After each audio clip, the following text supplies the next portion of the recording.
Welcome to the Red Shirt Podcast with your hosts, Vernon and Nigel.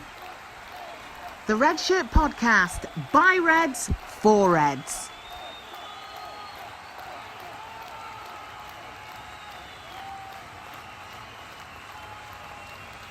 Now, the thing that really annoys me is the fact that we've got a memorial in Wivington that's dedicated to a man that's dedicated himself to making sure that the children of this nation that aren't fortunate are being fed when they're not at school.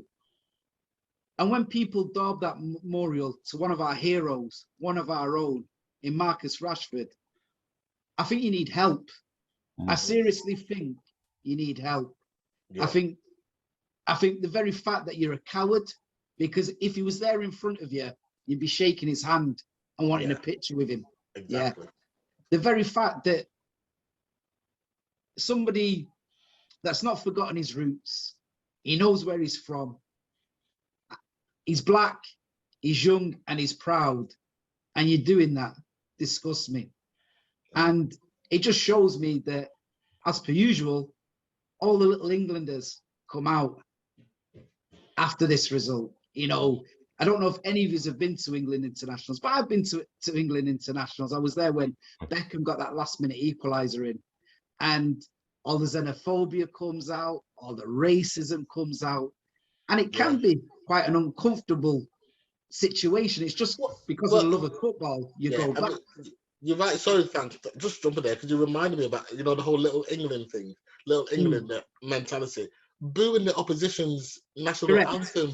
Disrespectful. I mean, what on earth? I mean, where does I just can't fathom it. Why would you boo your opponent's national anthem? A lack of respect.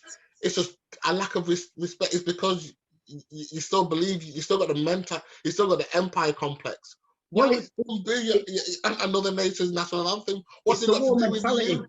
It's the war mentality. Oh my days. And the mentality of an island. Yeah, but we come now to it's been kind of built over the last decade, that whole thing. EU, this government have used it and have now said it's okay to be like that, it's fine to be like that. You know what I mean? So this is where I kind of say it's bigger than football. This thing, it's let's not forget, Rashford was getting abused. Many black players were getting abused on the terraces. After that Brexit thing, people on streets were getting abused and stuff. So this whole thing has been fertilized from those at the top, have used it in order to gain their own material gain and gain power.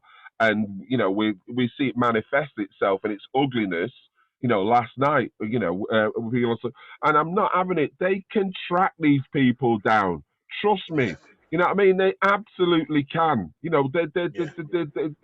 nonsense, that Twitter and all these things. You've got to come through your router has an absolute identifiable thing, and then you've got to be a genius to set up all the VPNs to go discuss. So if you whatever name nonsense you come up with, they can find you. You know what I mean? They just choose not to. You know what I mean? Because it's financially going to be not in their interest to deter people from using certain platforms and know that they're traceable. I think as well. I think we had recently. I think it was on Saturday, where the first overseas guy for putting death threats up to a Premier League player was arrested in Singapore. Right. So you're totally correct. They tracked it all the way back and arrested him for that. I think I think for me, I think when I see these attacks, because I see like somebody like Sacco who's 19, and what we should be doing is embrace him as a nation and applauding those 5 guys that went up and took those penalties. Show bravery and strength.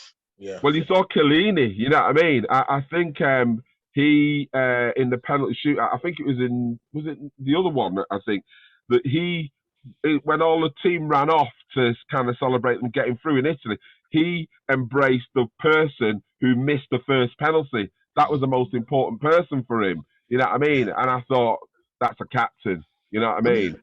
It's funny you should say that. about when they ran off, because I don't know if any of you noticed, sorry about laughing here, but when they ran to the fans, the stewards tried to stop Benucci coming back on the pitch. Oh.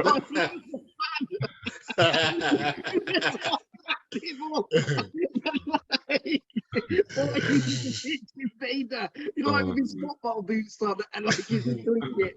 Yeah. But But just on that though, sorry Vernon, just on that, I've got to agree with what Roy Keane said, where, you know, and it's easy with hindsight, but what on earth was a 19-year-old doing, taking the most important penalty? You know, the pressure that must have been on those young shoulders. Now, if it had gone in, we'd all be applauding how brave the young 19-year-old is. But you've got to kind of imagine, if you're in a street fight, you're not going to send your baby brother out to go, and you're just not going to do it. You're going to say, no, you stay back here. As the older one, you're going to take care of business. And you thought, of all the older players that were in there, the 25, 26, 27-year-olds, just go, no. I don't care what we agreed earlier. This is too much pressure for that little kid. No, and it's pretty damning for your career. Yeah, it's true. Exactly. It's true. So, you know, there were older heads who you know, and you know, they could visualize that. They'll go, no. You know what I mean? And it's South, you know what I mean? I don't want to have another Southgate here. You know what I mean? And stuff. And we would have all said, totally understand that. Just go and try and get it in for us, lads. You know what I mean? Whack it in. You know what I mean? Because you know, there are no super professional penalty takers. You know what I mean? You've got to put your foot through it, and you know what I mean, pick your corner. You know what I mean? And you're right, Vernon. There's got to be a win. There's got to be a winner. There's got to be a loser. That's the point of penalty shootout. It's jeopardy. It's a lottery. So, you know, I understand all that. But if you're going to give yourself the best opportunity to win a penalty shootout, number one, I mean, I listened to what you said earlier about when you had to take one in Wythenshawe. And, you know, it doesn't surprise me that you missed your penalty, Vernon, because, you know, because I've always had a different mentality. Maybe me and Lineker are similar, which is I love that pressure. I thrive on going over and taking that penalty. And do you know what I do? I always say, imagine I'm on Knutsford Avenue where we used to play football. It's just me and my mates playing football on the street. How many penalties do you miss as a young kid on the street? You don't miss, because you relax, you're calm, you know where you're gonna pull it, and you put it there. And I always put myself in that situation. I'm on the street with my mates. I don't miss penalties, and so I know exactly where I'm gonna put it. I'm gonna put it there. And I used to enjoy penalty shootouts. Well, that's funny you should say that, Nigel, because I think the last time we played football, you didn't turn up because you said it was drizzling. So... I didn't turn up because there was a family emergency then. Not because it was drizzling. It was drizzling. It was raining. It just happened to be raining, but the rain had nothing to do with it. We won't talk about your phone. You won't talk about your phone call to me asking me, did I think it was going to be called off then, will we?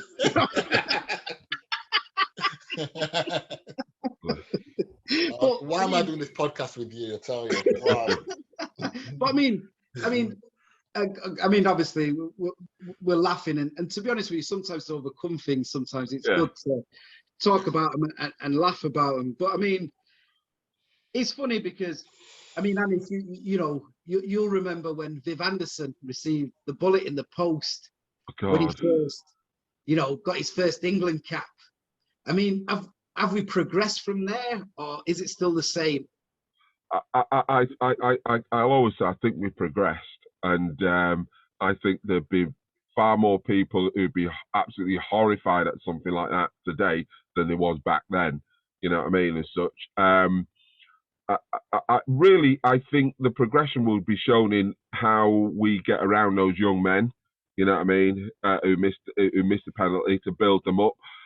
How we now think to use that feeling of energy for positivity in terms of their own growth, you know what I mean, as players and such, you know what I mean? And for Pete's sake, they are now big time players. There's no doubt about it. They stood up on a big platform and took on big responsibility. You know what I mean? No, it didn't come off as it is, but now when they go up to other games, they'll say, this is nothing. I had to go up and try and bang a penalty in. I mean, so they will have chest and heart for any occasion. You know what I mean? The other madness out of it, you know, I try and look at some of the positive things. Will this spur Rashford on even to think, you know what, there's things in my game I need to improve. You know what I mean? Look at myself and such and work on and stuff. Yeah, it's an adversity, but the only way to turn it around is to try and make it positive, you know, into them dynamics. And also, you know, Southgate said he had psychologists work with him, you know what I mean? And stuff. I don't know if it's necessarily going to be with these youths, but they're there if they need them, you know what I mean, and stuff. And yeah, sorry, go on. Oh, right, sorry, mate. Yes, I'll be honest with you. I think you may have answered the wrong question there, because the question is, have we progressed? And of course, those players I expect hopefully will, you know, what does it kill you makes you stronger. So I get that. And maybe they'll use this adversity to move on. But make no mistake, I don't think we've progressed in my lifetime one iota. And, you know, you're free to disagree with me. But how many black managers are there? Well, right. I think we've got one just thinking. Right? Yeah. I've not finished yet. And the players trying to make a point by taking the knee and got booed. So not only did they have to suffer the, you know, not only did they have to feel the need to take a knee, but then they've got to suffer even more. Even more when just for trying to highlight the plight of what it's like to be you know, in this country. Exactly. Well, right? You know, and they just got booed week in, week out. Yeah, and then as soon as, you know, Raheem Sterling was vilified for even making the England team, and, you know, the press and the fans are saying, why is he playing? Right. It turns up, he's the reason why, by the way, they got out of the group. He's the reason why they've got into the semi-final. Right. Yeah. And make no mistake, he's probably get his coming as well. So for all the good work that he did, and for all the good work that the black players within the team have done, look what's happening now. Look at and you're saying we've progressed. So yeah, but look, we're having a conversation. It's out there. I know it's not in a box, and it's not for us. Remember, our fathers had to suffer in silence. Yeah. Now it's out there. Our fathers and mothers suffered in silence. There wasn't even a conversation, and they would tell you, "Don't even open your mouth. Go out the street and say it." Yeah, now we're having that conversation, and remember, it's still, you know, there was a lot more clapping for the knee than there was the louder booing, you know, drowned out. There will always be idiots, I want to call them another word, in every walk of life. And our thing is, you know, I want to smash them. And that's what you're doing. We're smashing them. We're making them feel awkward about their nonsense. And we'll have to keep on. You know, so... And you know what? I hear you. Sorry, Vern, I'll let you. I hear you. But the only reason why we're having this conversation, I believe mostly, is down to technology and the fact that you can't hide it anymore. We've all got mobile phones. We phone. Exactly. The evidence is there for all to see, so you can no longer ignore it. Exactly. And nowadays, there's no evidence. So that's why I said, you know what? Shut up and get on with it, because there's no evidence anyway. You're never going to win in George the Floyd. public opinion when nobody sees it. At least now, people are seeing it. It's, you know, George Floyd, there's no getting away from it. It's there for all to see in glorious technicolor. So that's why we have to have a conversation. And we have a conversation. And you would think that would be a watershed moment, but oh no, here we go again. Well, Nigel, they ain't. You know, them guys ain't giving it up that easy. You know what I mean? We talk about the statue in Bristol. You know what I mean? Even in Charlottesville, you know that they removed the Confederate symbols now, statues. You know what I mean? So there is. It's slow.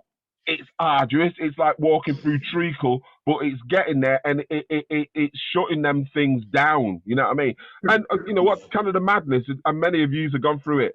You know, we're actually now, as people, getting things.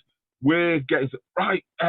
We've got to do some diversity retraining, and they're coming to the black people to say, right, we need you to help sort out the thing. And I'm going like, hold on, it was never my problem. You know what I mean? It was, how am I supposed to come up with all the answers? You know what I mean? It wasn't my problem.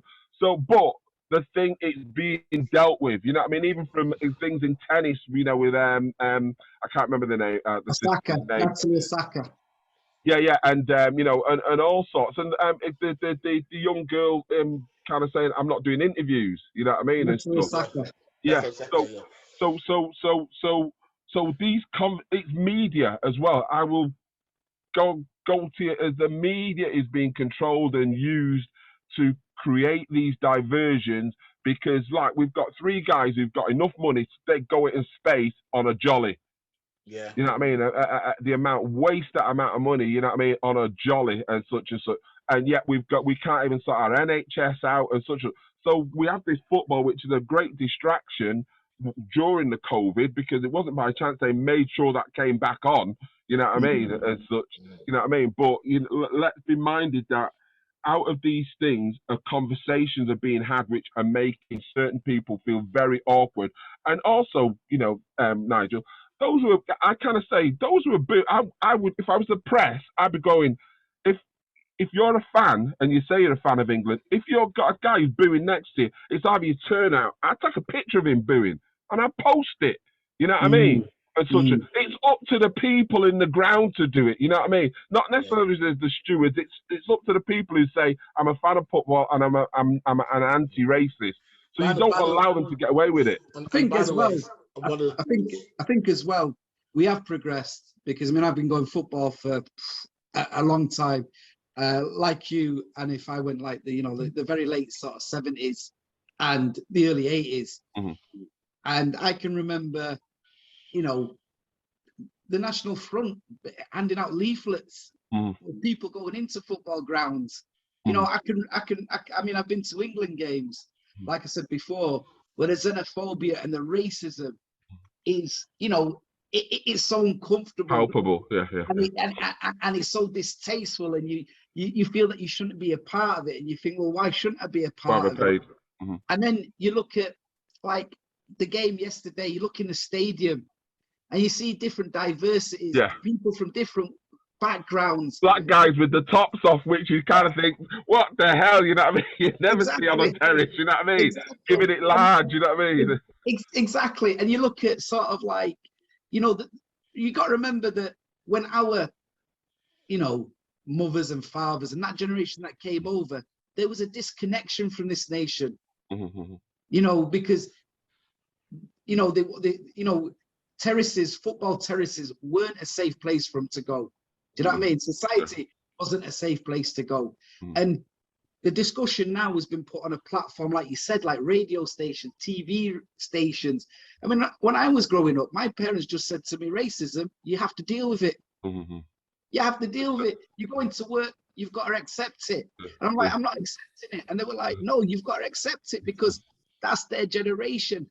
That is their generation. And that's a great word you use there, Vernon. It's their generation. So you would have thought since you were a kid, 3 generations, you would have thought it'd be done by now. Yeah, but what Anif said, it's slow. It's like walking through treacle, because what you've got to do is totally change the concepts and the thinking of hundreds of generations of people. And, what we're doing is we're contributing to this nation, and we're changing it slowly. And it's going to be a long, hard fight. I mean, and if 25 years ago, me and you were sat in classrooms in Juicy, weren't we? Yeah. and the difference is marked. The terminologies that we're hearing that classroom I'd never heard before. You know what I mean? Mentorship. You know what I mean? And diaspora. They're all now common words. You know what I mean? In the mainstream vocabulary and such. And we're seeing I understand the frustrations, Nigel, and I understand, what we've got, but we haven't got a choice in this. We've got to keep going. And you've got to remember, in terms of time, 50 years isn't, I know it sounds crazy to say, isn't a long time. People can't even gather how long slavery was going on, the slave trade, they cannot fathom it. I didn't want to say it until I found his name. So there's a Tory MP. I don't know how much we're going to get in trouble for this as a Red Shirt Pod. Tory MP Lee Anderson. Yeah, I know him. Sticks by his one-man boycott of England over the place, which is fine. Yeah, now that's an MP that has a constituency who represents, and he's saying he's not even watching the England game because he used to be Labour. I know he used to be Labour. It doesn't matter, does it? Lee Anderson's from Manchester. I know Lee Anderson. What the point is, Lee Anderson, goes out on media and says he has a platform and he says, I'm not even watching England because of those players. Well, I can go. Look. You know, the madness so, is with culture. You know. I mean, we can go round and round. Yeah, you can go round. You know, I know what I believe. look. You know, we've got that black guy who was running for the EDL. You know what I mean, in Birmingham, and then we've got Seats who are running with the National Front. You know what I mean, and stuff. They'll always. You know, I saw there's a new guy called Clive something. You know, had Billy Bragg embarrassing him on main TV. You know what I mean? This guy saying that, you know, he's of mixed heritage, and he's saying the taking of knees offensive. It's a Marxist, blah blah blah blah blah. And I'm going like, mate. You know what I mean? So media will always find some kind of nonsense voice. You know what I mean? And there'll always be someone who is thinking there's always going to be that. You know what I mean? But they aren't the majority. They aren't the majority, and that's what I'm concerned with. You know what I mean? Well, they anyway, aren't the majority. On a high note, I believe this England team, given the age of them, you know, I think the future, Qatar. I think that, obviously Southgate very quickly needs to you know, I keep saying love. I like him and I respect him, but he needs to grow up like Mancini if he wants to be that guy that's gonna, you know, if this England team are gonna fulfill their potential. Yeah, and I think they can win successive World Cups, European Cups. They can be like the France of 10 years ago. Yeah. But it needs the manager to be brave. I kept saying, be brave. I think Southgate will learn from this. I think he'll think, you know what, I should have. You know what I mean? Yeah. And such as I think he will learn from this. And you know, he's already done some brave things. You know, taking Grealish off. You know what I mean, and stuff like that. You hear the cheer for him. You know what I mean, and blah blah blah, and some situations. So I think it's within his DNA to be that. It's whether or not, you know, the press will, you know, I didn't think Hoddle was bad. I thought Hoddle was great, but the press just like, you know what I mean? The problem with Hoddle was his man-managership. You remember the situation with Beckham where he dropped him and then brought him out. If you listen to a lot of guys in the press, when it came to technical ability and tactics, he was the man, Hoddle. Yeah. The problem was, remember, he came out and he had like Irene Jury who said that she put a force field, in front of the nets, and it was when they were winning. When in the winning, it was okay. When they started losing, then they went against them. The best England manager. But that's what I'm saying. A good jump in. That's what I'm saying, Bernie. We'll always be able to go and find some nutters who are connected to you. And you know what I mean? They will always do that. You know what I mean? And you go, hold on, I bumped into her in a bar. You know what I mean? You know, whatever, or such and such, or, you know what I mean? She was doing work with this and that. You know what I mean? So, go on. Sorry, going back, the best England manager actually in the last 20, 30 years was actually Terry Venables. The problem was like what you say, it was his past. Yeah. And England didn't want the past and what he was involved with. Mm-hmm. They weren't comfortable with that. I don't know if you know Nigel, but you know, he was actually banned from being a company director. Yeah. There were shady sides to good old El Tel. You know what I mean? That nobody that people knew about. Yeah. But I mean, taking your point, guys, and before we wrap this up, I totally agree with you. I think this is about Qatar now, and it's about going to Qatar and winning. We've gone to a semi-final, we lost. We've taken that a step further by getting to a final. And what we've got to remember is this is a totally different team that got us to the semi. This is a totally different team and squad from the one that took us to the semi-final. There's been a lot of whole level changes, in the squad since then. And I think now it's all about gearing ourselves to Qatar. I think we've got to forget. We know that racism's always going to rear its ugly head. But now I just think we have got to galvanise ourselves and get ourselves to a final and win something. Well, just on that whole thing. So the one plus this generation had, this generation of players, was that they didn't suffer the hangover of losing in a major tournament. So they didn't know what it was like to lose almost. So they were, I mean, even as a young squad, they won. I think they won the World Cup, did they not, or the European Cup? Under 17s, under 17s. So they're used to winning these kids, and so and this is what I mean about Southgate in that he cannot, his legacy can't be. He was the guy that had this generation, and because of his lack of bravery, whatever hang-ups he has about missing that penalty cannot be transferred to this generation. So the fact that he wasn't brave and wanted to go to penalties, and now we've lost. Now all these players have now got that chip on their shoulder. They all know what it feels like to lose in a major final. Now, can Gareth, does he have the mentality to take that negative experience and to galvanise the players so that they win next time round? So that's the question. I don't know what the answer. He's got some tough questions to answer. You know what I'm saying? So yes, we can respect what he's done, and we all enjoy the tournament, and he's kudos to him. But he does have some tough questions to answer, like you said, Vern, and hopefully he'll answer those. He'll think about those questions, because you can't waste this crop of players, this generation. And if Well, yeah, I agree what Nigel says and yourself say. I think these youths, look, they're going to be playing in Champions League games like it's dirt. You know what I mean? Like it's nothing. You know what I mean? And against top players, I saw the Copa Cup was Argentina versus Brazil. You know what I mean? All them players, the top players in that game, they're going to be opposition to your Jadon Sanchos and your Sakas. Well, I don't know if Arsenal didn't get through and such, but they will be. They'll be playing them almost on a regular. So they'll be, the mentality of, like, I think years ago it used to be, it's these foreigners and such, and we don't know what they're like. It's like, nah, I played with him finger, and I played with his best mate, plays on my side, and I know all, the banters and stuff. So going to Qatar with these energies, and some of them, are gonna, will be just coming into full strength and thingy, you know what I mean, and stuff. Because I feel some of them are still young men, you know what I mean. Remember early Luke Shaw was light, and he was getting flicked about, and then he just bulked out, you know what I mean, and went solid. And I think a couple of them will get that mass and stuff. So as players, it should be. I feel positive about it. As to what will happen in the future. You know what I mean? And so, yeah, and hopefully Southgate will be allowed to. Well, it's going to be mad if they don't allow him to be in charge. You know what I mean? And stuff. So.